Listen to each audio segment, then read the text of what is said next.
Down the bottom end of my place, in the last sunny spot available, I've got a pile of assorted rubbish. There you go, all that timber and these old windows. What am I going to do with all this mess?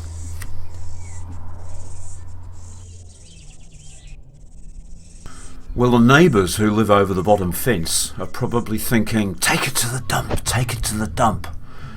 But no, I've got better ideas for it. I'm going to build myself a greenhouse. So, I've started levelling out the area because this area is not as flat as it needs to be for a greenhouse.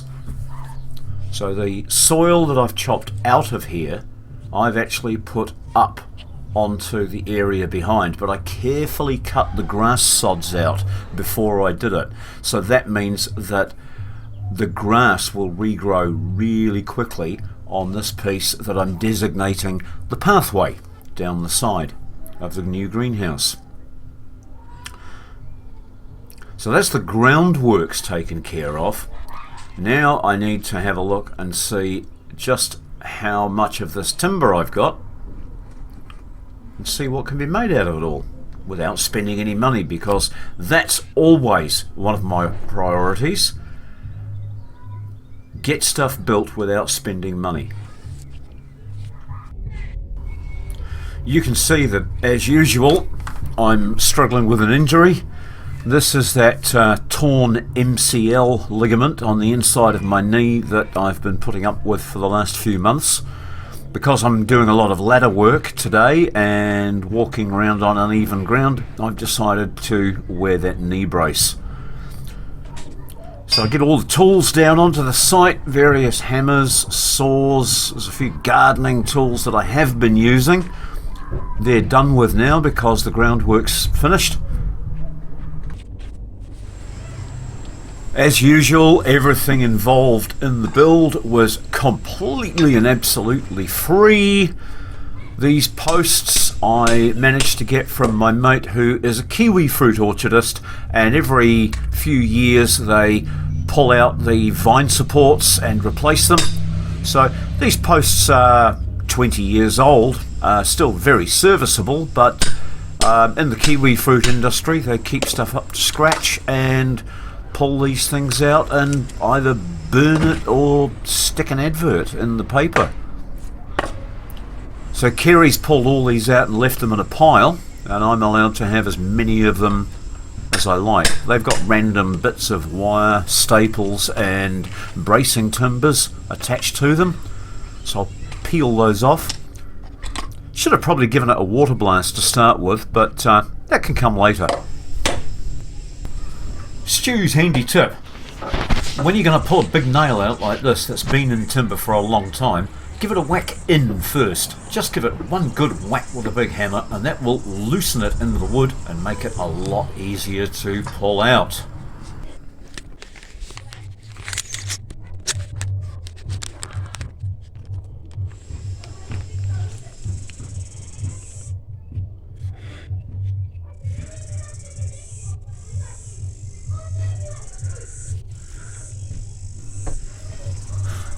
The part of New Zealand where I live has a thick layer of ash from a local volcano that erupted many thousands of years ago. That ash provides us with really nice digging and really good drainage, but it's not perfect for putting posts into. So when I'm digging through this ash, I prefer to pour in plenty of water down each hole, and that lets everything settle without me having to spend time tamping holes. So while I'm doing other things, I've put 20 litres of water or so down each hole, and that's hydrologically compounding my post holes. That'll give me a chance to find the timbers that I need to span these distances and start the construction of the greenhouse.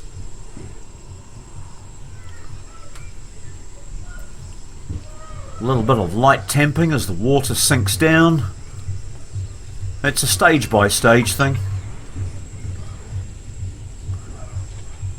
farmers and agricultural contractors that live in the area, they know not to dig post holes, but to actually drive posts down through this. It's a much more effective way, but I don't have the facilities for driving posts, so the old way has to be my way today. My method of building is a little bit organic. Things change minute by minute as I'm building. As I find that a piece of timber has a split in it, or it's a little bit rotten on one end, I have to choose another piece or join a bit to it. But the whole idea is to use up what I've got lying around rather than involving new materials in the build. With the way things are going in the world, building materials are getting terribly expensive.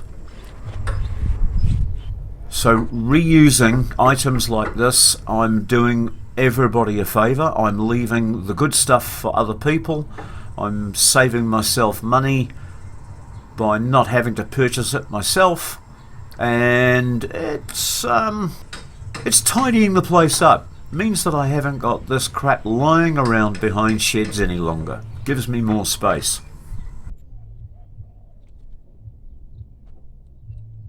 Building barefoot? Why? Because grounding is so important. Grounding or earthing is something that most people in today's world don't do. You should get your shoes off and get out onto the natural earth as often as possible. Get yourself involved with nature, which is very good for your health. It also keeps you aware. You have to look around for anything that's sticking out or sticking up, or anything that's sharp. So yeah, in dangerous situations I'll throw some boots on, but while I'm pottering around like this, it's just a nice benefit to be able to get your shoes off and get in touch with nature. Now these corner posts aren't long enough, so I've had to notch out a section with the chainsaw, and I'm going to screw extensions in here. Not normal building practice.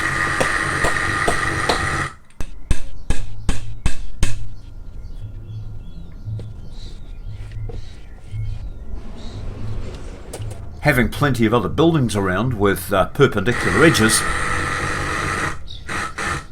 means that I can just use the old iometer to line these posts up in two directions with other buildings that I've got around the place and know that they're perpendicular to the ground.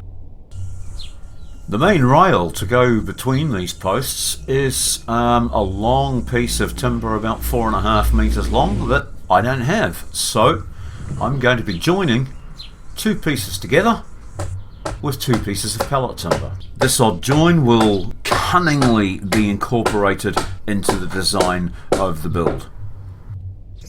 Even though I've got the girls living here with me now, I still do a lot of work by myself, so I've just put a couple of nails in to rest these on, and then I can just carefully ease them out and level this up without having to support the weight of it, or call the girls over to give me a hand with it, because hey, they've got their things to do. Once I've got this rudimentary frame up, things will progress at quite a speed. The longer pieces of timber that I'm using are from a friend's deck uplift. Yep, Brent was kind enough to even denail this stuff for me before he brought it round. I've got only a few friends, but they're extremely high class friends. So there you go. I've now got all those second-hand windows sitting in the gaps. I've started to throw a few roof rafters on there, and it's not even mid-afternoon yet. Going through my supply of windows here, looking for anything that might just fill a gap. I was lucky, I got 14 identical windows, but I know that I've got 2 more in here somewhere that will fit the job perfectly. And this iron, I will need a couple of sheets of iron, because the outside wall of the shed is very, very rotten, so half of it is going to have to be reclad. This piece of iron, painted up, will look quite tidy, I think, so I'll get 3 of those and take them down to the job site.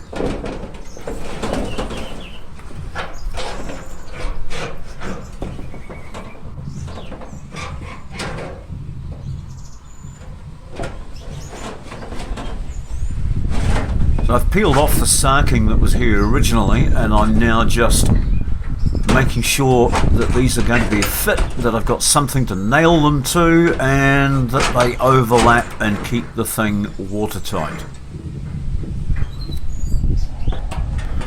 Well, I've worked on this all day. It's just coming up now, 6 or 7 in the evening, and if I can get this piece of sheet steel under these edges, then I can call it a day.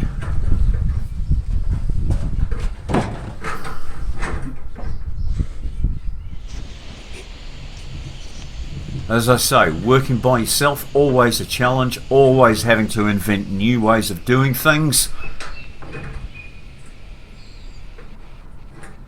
But it's so satisfying when something comes together the way you planned.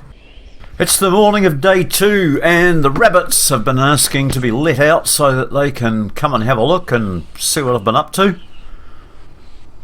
So this is Rex and Star. They're just having a little poke around before I get started, and I do tend to spend a lot of time standing back and just looking at things. So I've got a fair old stack of offcuts here, but I'm sure they'll get used up as I start making the beds. The windows are in. I've got a floor down, and underneath this floor I've mounded a little bit of dirt. I've got 2 inches higher in the walkways than I have in the beds. That's going to encourage any excess water that comes through the permeable roof membrane to seep into the beds. Just helps a little with the watering. Yeah, I know the greenhouse isn't square.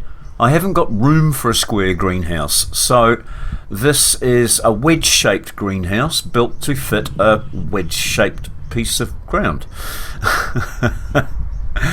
Even the nails are recycled, guys.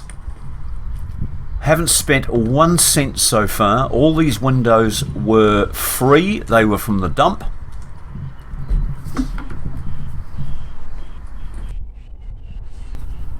The pallet timber was from the local hardware store. They very kindly put out all the pallets that they don't return by the gate, and daily I do little drive-bys and just see if there are any particularly clean, nice ones, or long ones, or ones made out of hardwood. Yeah, I do covet a good pallet. The floor is 100% lined with plastic. The plastic that I've used is recycled advertising banner. You know, those huge adverts that are on the side of the motorway on the big boards. Well, they come down after 2 or 3 months and get folded up nicely and put into sheds. I know the guy who does it. So I pick up these things, pay him a little bit of beer money, and I end up with a very durable waterproof plastic sheeting that can be used for all sorts of projects. You know, straightening nails really takes no time at all. I don't mind doing it, only takes a moment. And it's so nice to be able to reuse absolutely everything without having to make a single purchase to end up with something that's going to grow our food.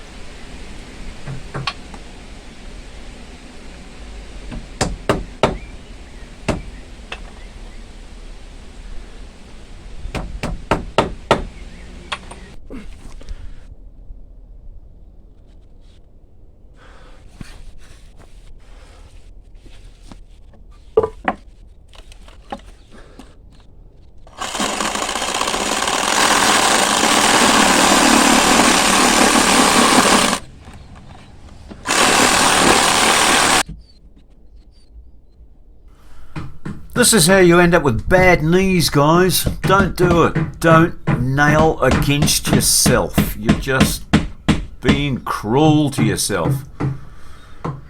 But hey, I'm old and I can't be told.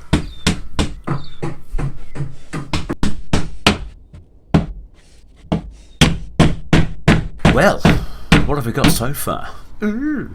Hey, it's starting to look nice. Well, the hills have disappeared again. During the summertime, that's good news because that means I'm getting a little bit of rain. And from that, my clear cover that I've made over here collects the rain, passes it down this chain. The water's coming down here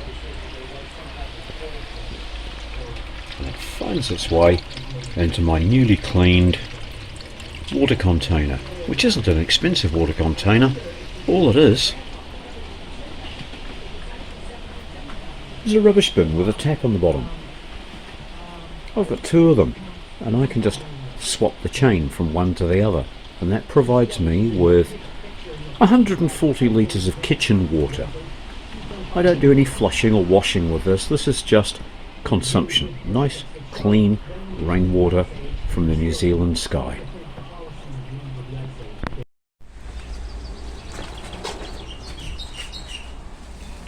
Right, so this is the job just about done. I've done all the structural work, all of the timbers in place. I've made the structure of the beds, lined it with plastic.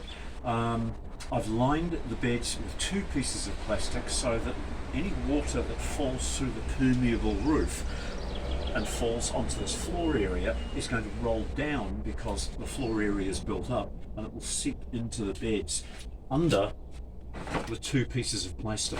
So one plastic will hold it in, you can see those puddles down there already, and the other piece of plastic that's protecting this front board will let the water seep under. So these things might only last 5 years, they might last a bit longer. Doesn't matter, they haven't cost anything. In fact, none of this has cost anything. I've done really well so far.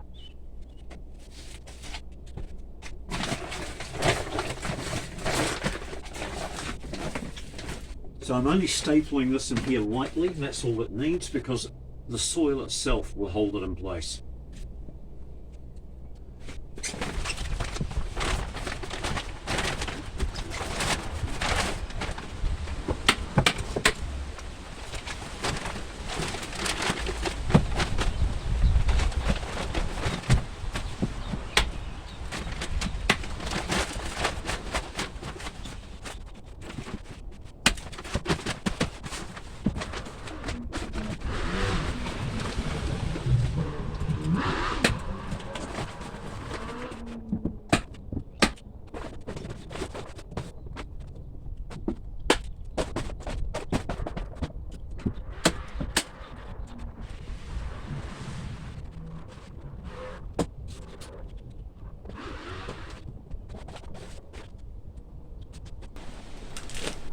Yay! Well, it's only day 3 and I'm getting my hands back in the dirt. The greenhouse is finished. The beds are in. Oh, I haven't made the door yet. I will be cracking into the door again in a day or two, but right now I'm filling the beds. This mulch that you're looking at here is last year's tree clippings. All of my bushes and all of my trees every winter get the big prune, and it takes me about a week. So these are the prunings from last year. They're about 50% rotted. That's going to 50% fill these beds. It's beautiful. It's full of worms.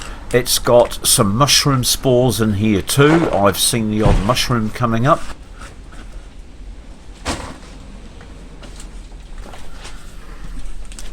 So there it is. That's pretty much it. 3 days work, just a little bit of painting and a door to do, but Earlier that week, we decided that we weren't doing Christmas. Well, the 10-year-old was devastated. So I came up with a mock celebration. We decided that we were going to have Bob's Day. Everyone gets a present. It might not necessarily be what they want, but we all ended up with something. I decided that Bob was the patron saint of road workers. He was the stop-go man that nobody ever got to thank. So we celebrated roadworks and stop-go men for 20 minutes or so, and then I cracked back into work. And turn that on.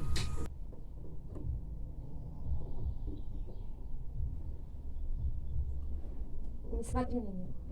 Как-то вот куда-то направь. Of course, it's way easier doing a job like this if you've got a commercial sewing machine. Not everybody's got a commercial sewing machine, so you can join these hems together with what they call hog rings. They're galvanized steel wire clips that are squeezed together with special pliers. The pliers don't cost much. Hog rings are dirt cheap. You buy a packet of 1,000 and you can just hog ring these together, or you can line the joins up with one of the battens, make the join on one of the wooden parts of the structure. So I didn't make you watch all the sewing I did doing the main seams on the roof, because watching somebody sew 16 or 20 foot seams is pretty boring. Well, I'm just going to join these two halves of material together for the door, and then I can go and staple this on. And aside from putting nice trim battens around the edge of all the fabric so it hides the ratty edges, the job is just about done.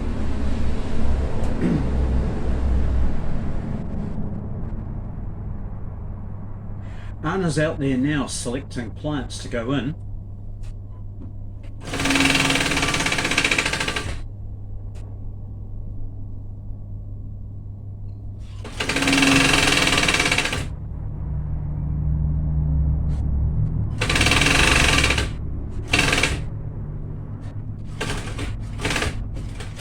Right,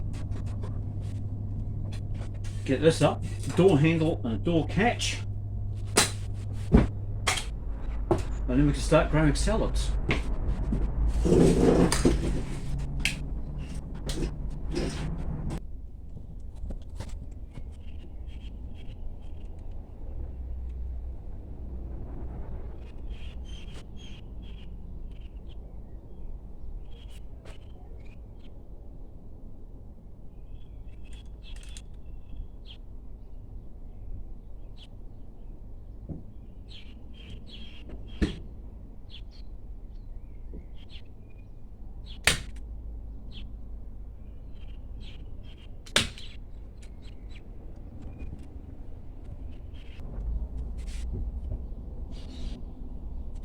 Broke my heart, you know. I had to pay real money for this fabric, but I did get a good deal on it. It was $277 for a 30-metre roll, but it was end of line and I got it for $66. So I've got an awful lot left over. It was a big roll. Will get used on other jobs, I'm sure, but $66 for a greenhouse, I still think we're winning.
Finishing touches. The next day, I swapped an ice cream for a paint job. Yeah, the ice cream van came and she heard the music, so I had to spring $5 for an ice cream. But out of that, I got the back wall painted. Well, I almost got the back wall painted. You know how busy 10-year-olds are. But hey, look at the rest of it. I've got stuff growing in there now. It's got a light that's solar powered. And the entire thing only cost $66, the cost of the fabric.